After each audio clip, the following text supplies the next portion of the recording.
Kalau Rasul kata bahagia siapa yang pandang wajah aku, kita semua tak bahagialah, celaka kita. Allahumma sakkil alayya wa hafif ala ummati. Ya Allah, biar mereka semua mati tak sakit wahai Allah.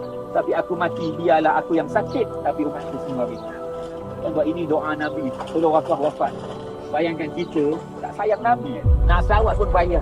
Satu ketika Aisyah lihat wajah Nabi dekat rumah, bercahaya wajah Nabi. Aisyah kata, tuba liman yaraka ya Rasulullah. Bahagia siapa yang pandang wajahmu wahai Rasulullah. Tuan-tuan, saya pernah sebut Rasulullah ni jenis baiknya Nabi, dia tak akan bagi jawapan yang kecewakan orang lain.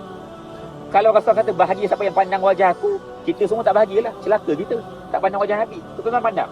Tak pandang. Rasul kata apa? Wa wailul liman lam yarani yaumal qiyamah. Celaka siapa yang tak pandang wajah aku hari kiamat. Itu yang celaka. Aisyah tanya, siapa yang tak pandang wajahmu pada hari kiamat wahai Rasulullah? Idza zukira rasmi wa lam yusalli alaihi. Disebut nama aku, tak sebut pun Allahumma salli ala sayyidina Muhammad wa ala ali sayyidina Muhammad. Itu celaka. Jadi kita nak pandang wajah Nabi, banyak salawat pada Nabi.